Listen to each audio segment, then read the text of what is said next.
Maternidade no Ar chegando para mais um episódio.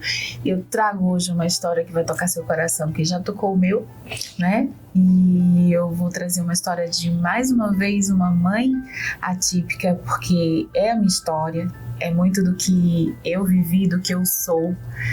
Eu tenho, assim, um carinho enorme por essas mães que dão sua vida, né, por essas crianças que precisam de um cuidado maior, de um atendimento especializado, de uma tecnologia assistiva, enfim.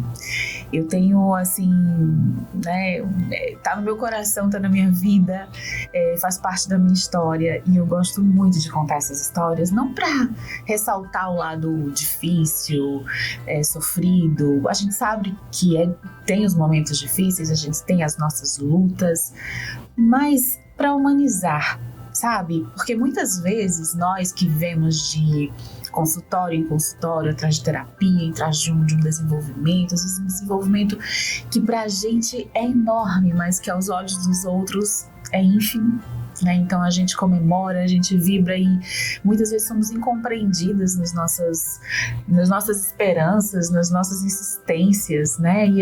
Mas a gente não desiste, a gente tá ali procurando, buscando, a gente vai atrás de uma vírgula que seja, a gente acredita e a gente corre atrás.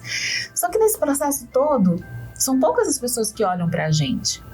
São poucas as pessoas que perguntam como nós estamos, o que nós estamos sentindo, se a gente precisa de um abraço, de uma palavra, de um café, 30 minutos de conversa para falar um pouquinho da gente, para lembrar que a gente também é mulher, que a gente tem vida, que a gente tem sonhos.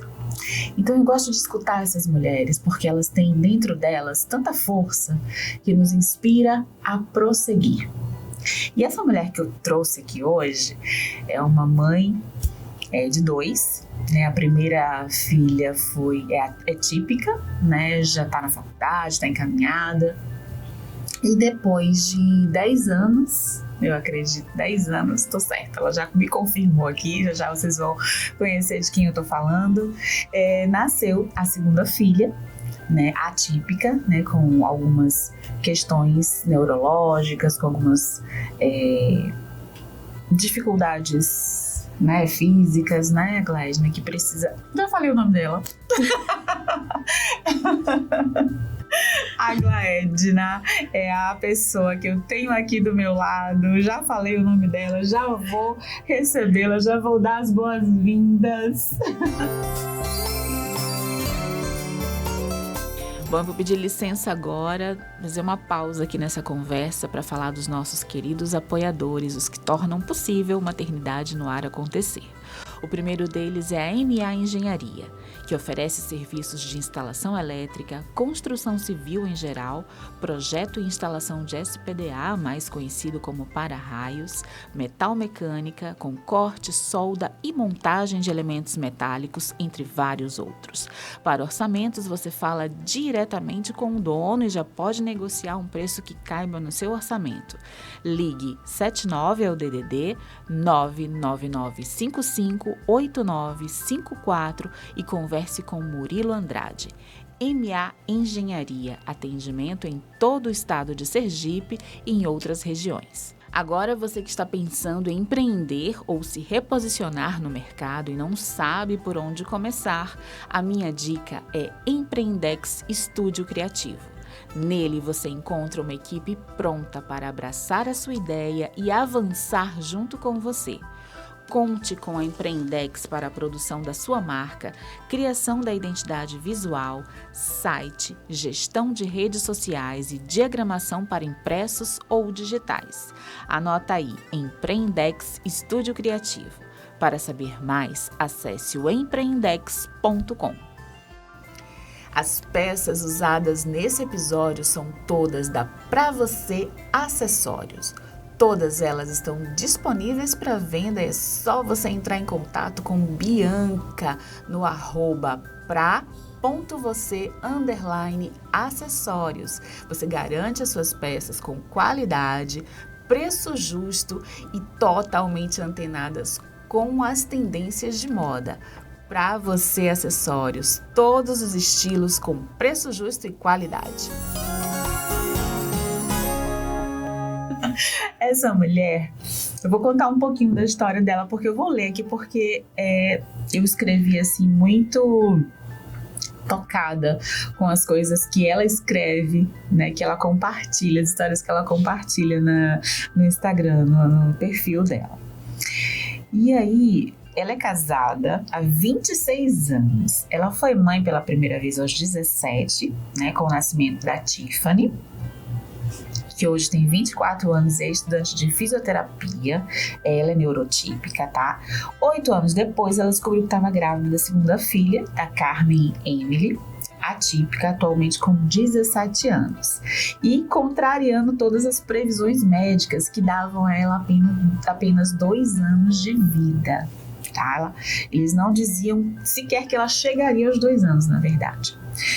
Mas mesmo com todas essas demandas da maternidade atípica, em 2013 ela prestou vestibular, conseguindo se formar 6 anos depois. Hoje é terapeuta ocupacional pediátrica, com a missão de dar às famílias e às mães, né, que ela recebe no seu consultório, todo o apoio que ela não recebeu. Essa mãe foi mãe atípica numa época em que pouco se falava, né, de neurodiversidade, de inclusão. Então ela passou por etapas muito difíceis que a gente vai conhecer agora. Seja bem-vinda, Glaedna. Sua história é muito bonita. Eu me emociono de contar, imagino você de falar, né? Então vamos começar falando da sua profissão, né? Do que te levou a se formar terapeuta ocupacional. Qual foi essa mola propulsora, que você já estava ali dentro de terapia em terapia, e por que você descobriu, né, essa missão na sua vida? Nos consultórios, eu acredito que isso, né, despertou em você, mas me conta essa história. Então, oi, Ale, bom dia a todos que estão ouvindo, né? Então, primeiramente, quero agradecer o convite, né? Assim, um convite um tanto embaraçoso para mim. Sim. Por incrível que pareça, gente, eu sou tímida. Falo aqui só para muitos, falando da sua profissão, do seu trabalho, mas ficou na hora de falar um pouquinho. Na hora de falar de mim, assim, engasga, né? Dá para tremer na base, né? Até porque eu olho para trás, né? E é difícil. Então, falar de Glaedna terapeuta ocupacional é falar também da minha vida, né? Eu nunca sonhei em ser terapeuta ocupacional, na verdade eu nem sabia o que era terapia ocupacional. A primeira vez que eu ouvi falar esse nome, ela estava no consultório médico, ela tinha 3 meses de vida, né? E aí o pediatra olhou para mim e disse: olha, mãe, ela vai morrer com 2 anos? Não sei, eu vou morrer também. Bem assim, a senhora vai morrer, todo mundo vai morrer, mas eu não vou garantir que ela vai morrer com 2 anos, porque eu não sou Deus. Mas veja, pensando que ela vai morrer com 2 anos, vamos trabalhar até lá. E aí foi quando ele falou que ela precisava de fono, de físio, de TO. Eu olhei pra ele e falei: o que é TO? Ele disse: eu não sei, minha filha, mas estamos encaminhando tudo que é de menino para terapia ocupacional, ela vai também. Então foi assim que eu cheguei no consultório de terapia ocupacional, né? Totalmente sem saber o que era. E quando Você lembra que ano foi isso? Foi em 2007. Peraí, ela tinha 3 meses, 2007. Ou seja, não é tão longe assim, né, do tempo que a gente está hoje, mas mesmo assim parece que tem um abismo, né? Isso, mas aqui no estado, salvo engano, a gente só tinha 4 terapeutas ocupacionais. Se tinha mais, assim, eu desconheço, mas creio que na época só tinha essas 4. E aí eu cheguei no consultório de terapia ocupacional e a terapeuta olhou pra mim: mãe, você sabe o que é terapia ocupacional? Eu: não. Sabe o que é que o TO faz? Eu: não, também. Ela: tá bom. Então a gente vai descobrir juntas, né? E a Karina foi a primeira terapeuta ocupacional dela. A Karina aqui é uma pessoa assim que eu tenho um carinho enorme. E por incrível que pareça, anos depois, Papai do Céu me coloca a Karina dentro da faculdade que eu tava cursando. E Karina era técnica, e quando eu fui já pulei uma grande etapa aí da história, né? Quando eu fui fazer o TCC, eu convidei Karina para ser parte da minha banca de TCC, e nesse dia eu perguntei para ela se ela ainda queria me perguntar o que era terapia ocupacional. Né? E foi um TCC muito emocionante, assim. Imagina. Né? Mas assim, o que me levou realmente a fazer terapia ocupacional foi uma inquietação minha, sabe? Assim, eu sempre gostei muito de ler, e eu aproveitava as idas e vindas dos consultórios, né? Que a gente começou cedo, ela tinha realmente 3 meses. Quando ela completou 4 meses, ela começou a apresentar os primeiros sinais de gravidade. Hoje se fala muito em bronquiolite, né? Mas foi a primeira condição que levou a Carmen para o hospital. Foi uma crise de bronquiolite com 4 meses. Então esse ir e vir dos consultórios era muito. Ela já estava com 6 anos, eu acho. Não me recordo direito, 5 ou 6 anos. E nessa época ela fazia terapia ocupacional, fonoaudiologia e psicologia, junto. Saía de um e entrava em outro. Então eu passava muito tempo realmente dentro da clínica e eu ouvia as outras mães, né? Como bem você trouxe, né? A gente já tinha conversado, era muito difícil falar de deficiência, então as mães quase não se comunicavam. Sabe, sentavam uma lá. Hoje o que distancia as mães é o celular. Naquela época era vergonha de ter um filho com deficiência. Sim. Então, assim, era muito pesado você ter um filho com deficiência.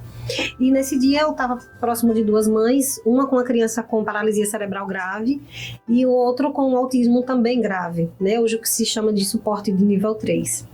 E elas conversando entre si, uma olhou para a outra e disse: olha, eu vou trazer esse menino da terapia, ele não tá ficando normal.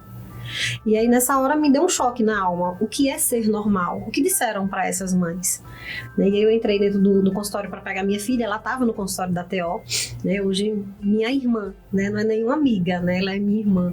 E aí eu olhei para ela: Xana, o que foi que contaram para essas mães? Aí ela: amiga, isso é só um pedacinho do que você ouve. Aí ela disse: mas deixa eu lhe contar.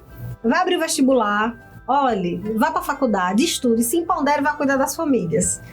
E aquilo mexeu comigo. Né? Eu, ir pra faculdade. Cheguei em casa, vou pra faculdade. Meu marido: você tá doido? Eu tô. Eu vou porque encontrei um caminho de dar pras famílias aquilo que eu não tive. Vou mostrar a todo mundo que o caminho é outro. Sim. Naquele ano, na verdade, e assim, não tinha como fazer um pré-vestibular pela condição financeira, pela condição de deixar ela. Aí eu disse assim: vamos fazer o seguinte, eu vou fazer esse ano para ver como é. Já tinha mais de 10 anos que eu tinha parado de estudar. E aí no ano seguinte eu faço valendo. Aí eu comprei um kit vestibular. E aí chegou o CD-ROM, era pelo CD-ROM ainda, e eu estudava por ali, fiz um aulão dia de sábado de redação e lá vai eu prestar vestibular. Mas assim, fui de boas, né? Sem nenhuma pretensão, né? Sem nenhuma pretensão, com certeza, né? Minha não, papai do céu tinha. E aí eu acabei passando, né? Eu passei em 8º lugar. Olha, pra passou meu muito susto. Bem. Para meu susto, eu acabei passando. E aí, só que naquele ano eu não podia cursar. Porque Carmen fazia pneumonia de repetição, disfágica, neurológica grave. Então, em uma dessas pneumonias, ela tinha feito um acúmulo de secreção no ouvido. Ia precisar passar por uma cirurgia para colocar uns tubinhos no ouvido para sair a secreção. Só que enquanto esses tubos estivessem, não podia deixar entrar água.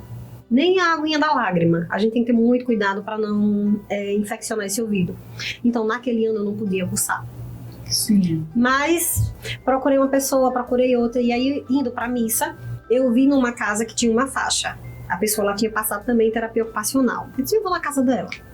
Aí no outro dia eu fui lá na casa da menina, aí contei pra ela a minha história, e ela: não, vamos, a gente faz a sua inscrição, a gente vai lá conversar com o reitor, vamos ver. E assim eu fiz, né? E quando eu cheguei lá pra fazer a matrícula, a moça da matrícula disse que eu não podia fazer. Porque não tinha como trancar um curso que eu não tinha começado. Sim. Mas assim, o não eu já tinha. Aí ela disse: mas vai falar com o reitor. Eu fui falar com o reitor e ele disse a mesma coisa. E eu saí. Aí depois ele olhou pra mim e disse assim: você quer muito cursar? Aí eu ri. Ele: vem cá. Eu fiz em Lagarto, e lá em Lagarto é por ciclo. Então lá muda por ano, não é por semestre. Né? Não é como é nas faculdades tradicionais, porque o método de lá é diferente. Aí ele disse: olha, eu vou lhe matricular. Você vai reprovar por falta. Ano que vem quero você aqui. Ó, fique de olho no sistema. Quando abrir a confirmação da matrícula, você vai ter que confirmar. Eu: beleza. E lá tava eu, né? E eu fui cursar terapia ocupacional, enfrentei trancos, barrancos. Parei durante um tempo porque minha mãe faleceu. E aí papai do céu botou lá umas coisinhas pra me fazer voltar. Sim. Né? Depois que a minha mãe faleceu, eu fui morar com minha mãe para poder cursar. O papai do céu precisou dela mais do que eu. Né? Minha mãe faleceu e eu já tinha finalizado o ciclo. Minha mãe faleceu em março, já tinha finalizado o ciclo, então eu acabei não concluindo. Mas também não tranquei, não fiz nada. Deixei lá. E aí em novembro, lembro como se fosse hoje, dia 3 de novembro, a Carmen caiu da cama. E aí, nessa de cair da cama, ela deslocou o ossinho do nariz. E fomos pra urgência em Itabaiana, onde eu morava na época. O médico encaminhou pra cá, sua mãe vai ter que fazer uma cirurgia, porque deslocou o osso e tal. E a gente veio. Os milagres de Deus, né? E aí eu vi, nesse dia eu ia dar uma palestra em algum município, aí pela igreja, não lembro. E aí a gente cancelou a palestra, eu vim até com um casal de amigos pra cá. Quando chegou no hospital, o médico, ela já tá de dieta zero, realmente vai ter que passar pela cirurgia, mas a gente precisa de um bucomaxilo para avaliar. Ele tem até 2 horas, mas ela já tá de dieta zero. E aí eu fui tomar água. Quando eu venho, eu me bati com a coordenadora do meu curso, dentro do hospital. Nossa, Deus é maravilhoso. Vai matando esses anjinhos na nossa vida. Aí ela olhou pra mim e disse: cadê você? Cadê sua matrícula? Não, professora, não dá. Minha mãe faleceu, minha filha vai passar por uma cirurgia, assim. Não dá, ela não dá porque ela me dê seu número. Olha, eu vou fazer sua matrícula segunda-feira, quero você lá que já começa as aulas. E aí, o bucomaxilo disse: professora, minha filha vai passar por uma cirurgia. Ela, viu? Boa sorte pra ela. Você tinha que fazer esse curso, Aglaede, né? E aí, quando o bucomaxilo chegou, ele olhou assim pra mim e disse: mãe, tá, eu vou resolver isso aqui. Olha pro tio, tá brincando. Ele pegou o dedo, botou o nariz dela no lugar, prescreveu a medicação, pode ir pra casa. Aí a cirurgia, não tem cirurgia não, só fez sair do lugar. Olha. E na segunda-feira eu tava lá na UFES. Que maravilhoso. 6 anos depois você se formou, foi isso? 1, 2, 4. Já passaram 2, né? 2013, 2014, eu formei em 2019. Desde então, você vem cumprindo a missão que você se predispôs, né, de acolher as famílias no seu sentido mais amplo, né, não só ali no traquejo com a criança, que é o paciente, não é isso? Sim, sim. Se colocando ali no lugar daquela mãe que leva, às vezes desacreditada, né? Muito, assim, né? Eu sempre digo que o primordial para mim é ouvir a família. Sabe, eu sempre tenho comigo pais conscientes, crianças bem desenvolvidas. Por mais doloroso que seja, esse pai e essa mãe, ele precisa entender quem é esse filho. Sim. Eu preciso entender a dinâmica daquela família. Eu preciso entender aonde é o ponto da dor. Né? A gente ouve muito falar que é viver o luto passa. Não, ele não passa. Ele nunca vai passar. Você aprende a conviver com ele. Vai existir situações que esse luto vai ser mexido. E ele volta com a força inteira, mas você tem que ter muita sabedoria divina, você tem que ter muita resiliência para dizer: eu sou maior do que você. Mas o luto não passa. Sabe, o sonho do bebê do pacote de fralda sempre vai existir. Porque sempre vai existir situações, Alessandra, que vai fazer você entender que você não tem o que você queria. Por mais que você ame, por mais que você aceite, mas vai existir um momento. Sim. Sabe, que vai fazer... Vai existir um momento que o mundo vai comparar o seu filho, né? E que a realidade vai estar estampada ali na sua cara e você não vai conseguir fingir que você não tá vendo, né? Exato. E isso dói. E tá tudo bem. O problema tá... qual é a ferramenta que você tem para lidar com isso? O que é que você quer? Vai depender de mim se eu vou seguir sorrindo ou se eu vou seguir chorando. Sim. Sabe, eu descobri na prática que a gente tem escolhas na vida. Então, a situação já é difícil. Muito. Né? A Carmen tá aí com 17 anos, a gente já passou por 81 hospitalizações. Então, é fácil? Claro que não. Mas quem vai tornar leve ou pesado sou eu. Sou eu que vou colocar na medida do copo o açúcar que eu quero sentir o sabor. Como é que você conseguiu fazer isso? Você consegue colocar em palavras? Não. Não, né? Não. Foi nas tentativas mesmo, assim, sabe? Eu ia, por aqui não é legal. Eu ia...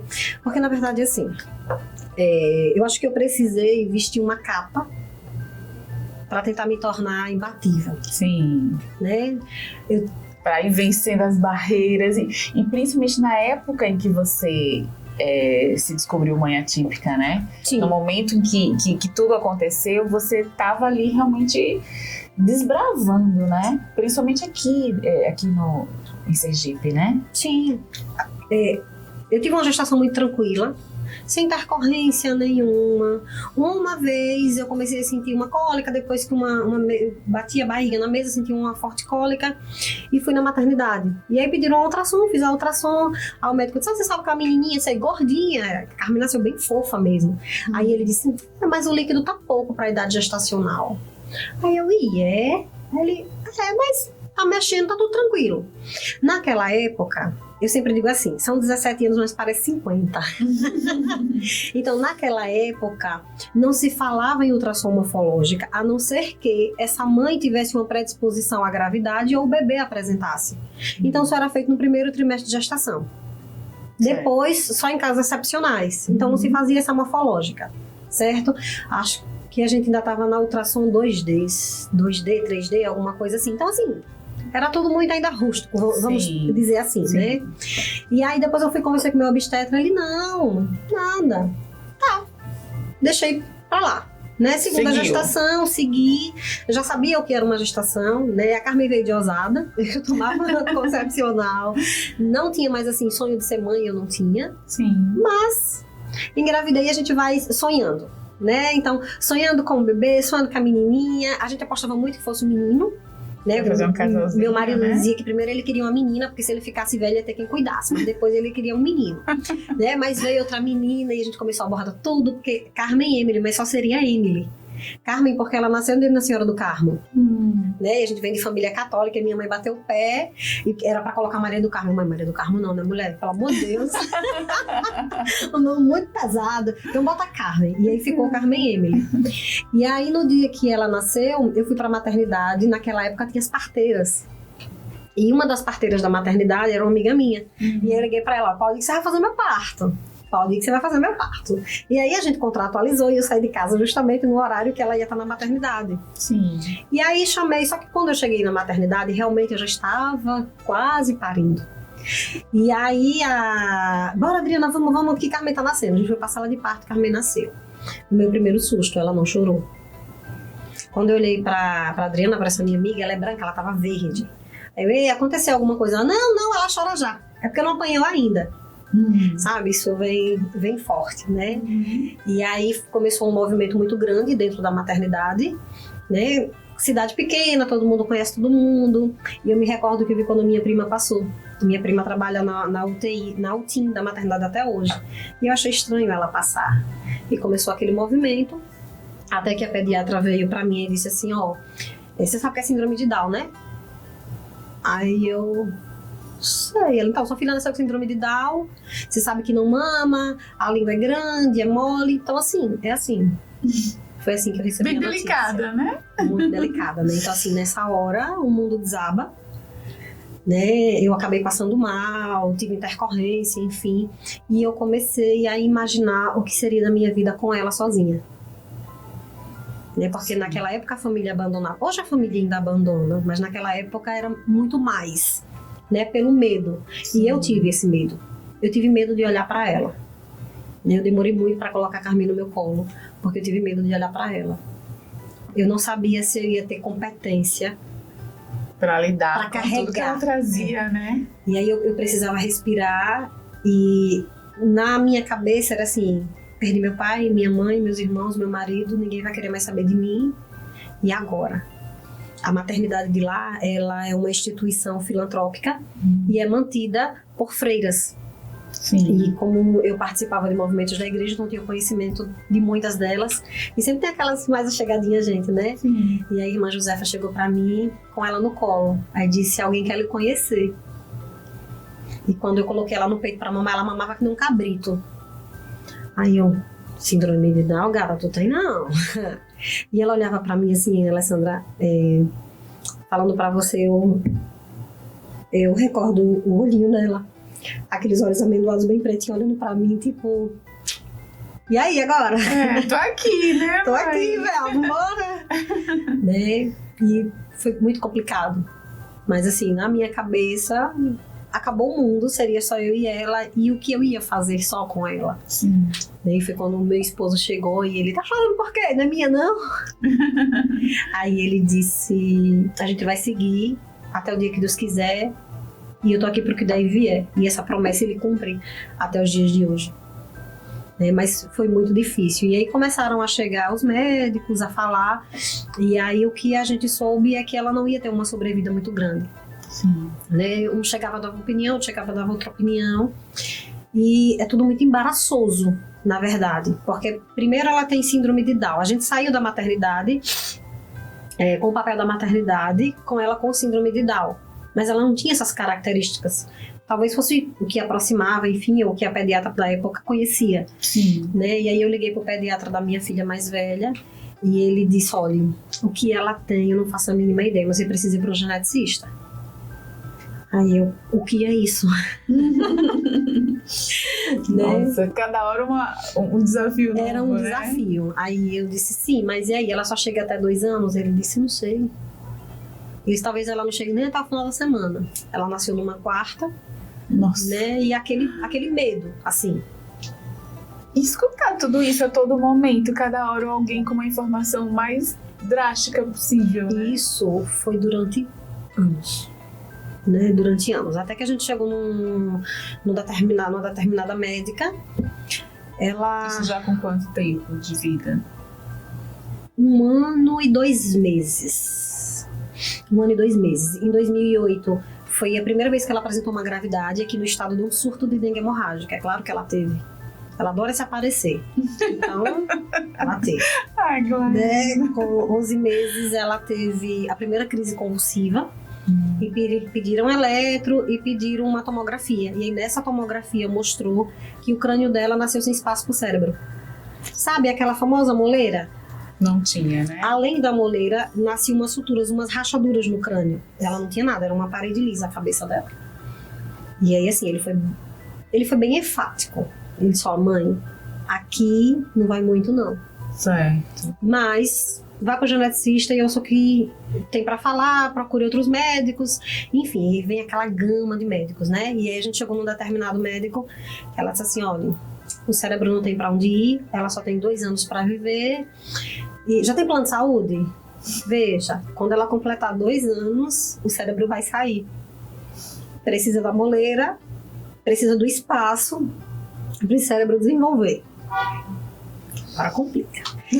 Toma um pouquinho de água. E o cérebro vai sair por qualquer orifício da cabeça. Olho, ouvido, nariz, boca. Aí assim, o que orienta vocês? Tava eu, meu marido e minha mãe. O que orienta vocês? Os olhos vão começar a amendoar, vai começar a sair porque o cérebro empurra. Então, quando vocês verem isso, vocês vão pra urgência. Né? É mais confortável ela morrer no hospital. Que conforto há nisso, né, gente? Só que nessa época já existia uma cirurgia para corrigir isso. Mas você não sabia? A gente não sabia. Então, assim, tudo que acontecia, ela ia morrer. Agledna, você acreditava nisso? Sim. Como não, né? Como não? Mas eu tomei a decisão de, mesmo acreditando nisso, dar para ela uma morte confortável. Então eu quis que ela fizesse fisioterapia, que ela fizesse terapia ocupacional, que ela fizesse fono. E em meio a isso ela gravava porque ela tinha disfagia, então ela engasgava, fazia pneumonia, a gente ia para o hospital. Era tudo muito complicado. Quando ela completou 2 anos, e agora? Né? Faltando 24 horas para os 2 anos. Já tinha ali um tempo estabelecido, né? Tipo, você já estava extrapolando o tempo que deram a ela. Foi assim, Alessandra, foram 2 anos velando ela viva. Meu Deus. É uma dor que eu não consigo mensurar. Nem tô aqui pra isso. Eita! Vamos lá, segura, porque eu também tô aqui. E aí... Arrepiada. Meu Deus. Passou os 2 anos. Ela acordou no outro dia, gente. Nossa, aí você vê, meu Deus, o mundo não acabou, né? Ainda tô aqui. E vambora. Quando ela completou 2 anos e 2 meses, ela acordou com uma bolha no alto da cabeça. Aí eu, gente, ela caiu e ela tava começando a andar. Né? Quando a gente chegou no geneticista, o geneticista disse, olha, talvez ela tenha síndrome de Cruzon. Foi uma síndrome que ficou muito conhecida porque é a síndrome da filha de Roberto Justus. Né, que solda o crânio e tal. E aí a gente, vamos fazer os exames. A gente fez o exame, a gente sabia que ela tinha uma deleção no cromossomo e pronto. A gente foi pra Salvador, os exames foram pra fora, mas até então ninguém sabia de nada. Só que ela tinha essa deleção do cromossomo. Nessa época, a genética ela funcionava assim. Você fazia o cariótipo, que é o primeiro exame genético, que hoje eu não sei se faz mais, agora eu fiquei na dúvida. E aí, se esse exame ele já viesse com algum comprometimento, não fazia os outros. Então, o dela já vinha, pronto. Parou ali. Parou ali. Acabou. Não investigaram mais. Não investigaram mais. Beleza. E aí foi quando a gente veio para Aracaju, eu liguei para a neuro dela, expliquei que ela tava com essa bolha no alto da cabeça. Tá. Então vamos agora ver o que é que tá acontecendo. Aí a gente fez um exame e o crânio tinha se partido. O cérebro, graças a Deus, não saiu pelo olho, pelo ouvido, pelo nariz, pela boca. Meu Deus. Aí saiu por cima. Ah, já ganhei na Mega Sena aí. Né? Porque isso era bom, né? Porque abriu, né? Então, eu não aí sabia. Acomodou, né? Pelo menos ela não Até morreu. Então você não sabia, né? Não, pelo menos ela não morreu. Sim. Né? Oh, meu Deus. E aí ela, vai ter que ir para o neurocirurgião. O neurocirurgião quem vai decidir o que vai ser feito. O neurocirurgião que ela encaminhou, ele estava fora do país, que estava de férias. Aí, mas eu ia esperar esse homem chegar? Eu não. Então eu fui para outros. Sim. Aí o primeiro disse assim: mãe, veja. É uma cirurgia difícil, aqui a gente não faz, o plano de saúde não vai querer custear, isso é muito caro e ela vai morrer. Aí eu, tchau. Aí fui pro segundo. Pronto, né? Aí o segundo disse a mesma coisa. Aí eu fui pro terceiro. Deixa eu pensar se foi o terceiro. Tá.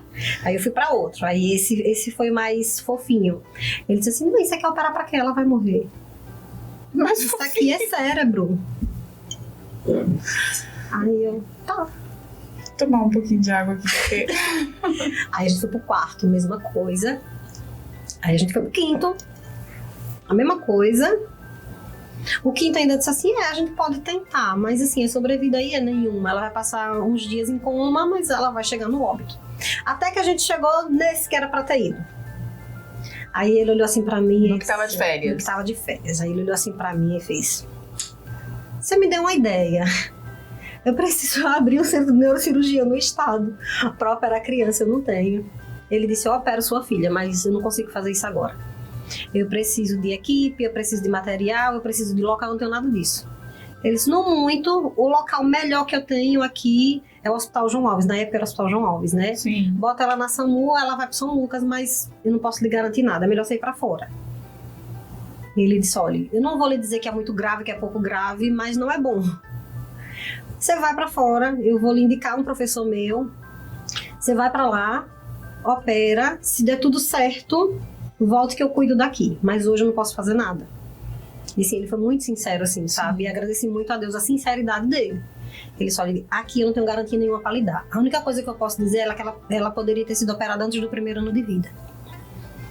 Ai, Alessandra, aquilo assim, sabe? Doeu na alma, mas não dava tempo de doer, não. Você tinha que correr. Eu tinha que correr. Né? Aí eu liguei lá pra clínica que ele me deu o contato. E pra minha surpresa, o médico tinha sido o professor dele e tinha se aposentado. Né? Então essa cirurgia, naquela época, só a cirurgia custava 100 mil reais.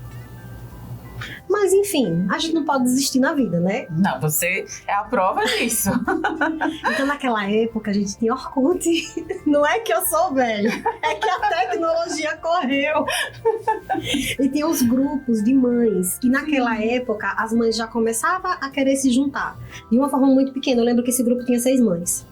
E tinha uma das mães que a menininha dela já tinha acho que 3 anos na época. Não me recordo quantos anos ela tinha.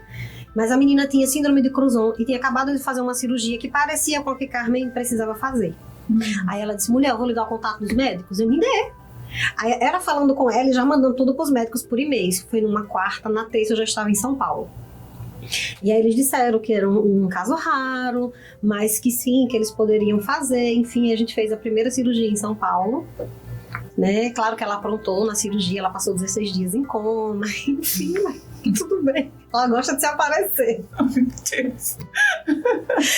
Ai, Glória, que espiritualidade. 64 dias depois a gente voltou com a Carmen nos braços, 362 pontos na cabeça e sorrindo e caminhando. Meu Deus, que milagre, né? É. Foi assim que a gente foi, né? E milagre tem. Quando foi aí a gente combinou tudo, eu voltei para Sergipe, porque o pai tinha que assinar. Né, como era uma cirurgia de extremo risco, o pai tinha que assinar, a gente voltou para Sergipe, aí ela pegou pneumonia, enfim, aí a gente voltou para São Paulo. Quando foi para operar, eu montei um batalhão de oração. Deus é um só. Gente, eu só queria oração por ela. Sabe assim, eu nunca pedi Deus cura, mas eu sempre peço a Deus o menor sofrimento possível. Então eu não queria ela em cima de uma cama sofrendo, assim, isso eu digo até hoje, eu não quero. Eu luto pra ver Carmen Emily sorrir. No dia que esse sorriso acabar, ele pode levar que a dele não é minha e tá tudo bem. Eu vou reaprender no outro dia. A viver sem ela, né? A viver com ela de forma diferente. Com ela, sem ela na presença física, né? E aí eu montei esse batalhão. Na época, eu e minha esposa, a gente participava de um movimento de igreja chamado Equipe de Nossa Senhora. A gente participou durante 19 anos desse movimento. E esse movimento é a nível mundial. Naquela época não tinha Instagram, mas tinha blog. E aí todo blog que tinha cara das equipes de Nossa Senhora, que era de igreja evangélica, que era que fosse do que fosse, eu fazia um resumo da história e no final eu colocava meu e-mail e meu telefone. Né? Porque assim, venhamos e convenhamos, é uma história um pouco incrédula, né? É, sim. É meio que novela da Record, mas enfim. E aí, na noite que antecedeu a viagem, eu recebi a ligação de um senhor perguntando se eu tinha onde ficar, o que eu tava precisando. Enfim, não, tá tudo, eu preciso de oração, meu filho. Tudo que eu preciso é de oração. E aí ele se comprometeu em ir para o hospital no dia da cirurgia. Aí ele, mas olha, anote meu número. Eu anotei o número dele no caderninho, botei na mala, fui embora para São Paulo. Viajei numa quarta-feira, meu aniversário, morrendo de medo. Gente, eu sou medrosa. Você não tem noção, Alessandra, de como eu sou medrosa. Não parece. Pois é, mas eu sou. E aí eu disse, esse avião vai cair, eu vou morrer no dia do meu aniversário, vou sair no Fantástico. Mas cheguei em São Paulo. Na quarta, na sexta, o hospital entrou em contato comigo para cancelar a cirurgia. Vale ressaltar que meses antes da cirurgia, a Carmen teve uma crise de choro. Ela chorou por 3 horas e meia. O primeiro espanto foi que ela chorou, ela não chorava. Era raro, até hoje é muito raro ela chorar. E aí eu levei ela para um pediatra aqui, a pediatra dela tinha se afastado para fazer uma cirurgia.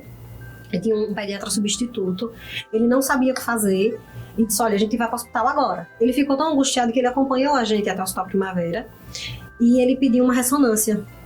Só que nessa época tinha máquina de ressonância, só que não tinha técnico. Né? Parece que a ressonância tem 500 anos, né? Mas é recente. Só tinha máquina de ressonância, salvo engano, no que a gente chama de Hospital João Alves. Mas foi feita uma tomografia, mas... Enfim... Nenhuma alteração. Assim, o cérebro estava demasiado, mas a criança chorou por 3 horas e meia. Era esperado isso. E aí a gente foi. Aí esse senhor, aí agora eu volto para a história. Esse senhor ligou, ele disse que na segunda-feira estava lá. Na sexta-feira me ligaram cancelando a cirurgia. Porque não tinha vaga na UTI, não teve argumento, cancelou. E eu lembrei desse senhor. Nossa, eu vou avisar, porque segunda-feira ele vai chegar lá e eu não vou estar. Aí liguei pra ele, aí ele, tá. Daqui a pouco eu falo com a senhora, não precisa não, só tô dando a notícia pro senhor não ir pro hospital. E horas depois ele me ligou. Você vai internar que horas? Eu disse, era pra internar domingo, 11 horas da manhã. Domingo era dia das mães. Eu até fiz um texto uma vez falando que o Dia das Mães não é tão lindo como se pensa. No Dia das Mães eu internei minha filha para abrir a cabeça no outro dia. E aí ele disse assim, não, minha filha, veja, foi um equívoco. Pode ir, vá internar ela, eu vou estar lá, o hospital já está esperando por ela, já está tudo certo. Aí eu disse, e quem é o senhor? Eu sou médico, eu já fui diretor de lá. Foi um equívoco. Aí vem a pior parte, como você acreditar? Se isso que era uma pegadinha, né? Eu não, nem pensei, eu fui. Alguém resolveu meus problemas. Você chegou lá e viu que era verdade, tava bom. Quando eu cheguei no hospital, parecia que eu tava esperando Xuxa. Todo mundo já sabia lá quem era. E era assim, sabe? Aquele mimo, aquela coisa. Eu... Gente, onde é que eu tô? Não conhecia nada, não conhecia ninguém. Fui com meu tio, irmão do meu pai, que mora lá, e olhava pra meu tio olhava pra mim. Meu tio, que é isso, meu filho? O que tá acontecendo? O que tá acontecendo? Né? Mas enfim, olha, era um ponto que era real. Na segunda-feira, a esposa dele chegou, né? Carmen entrou dentro do centro cirúrgico 8 da manhã e saiu 6 da noite. E ela comigo, e aí quando terminou a cirurgia, ela, bora, a cirurgia já acabou.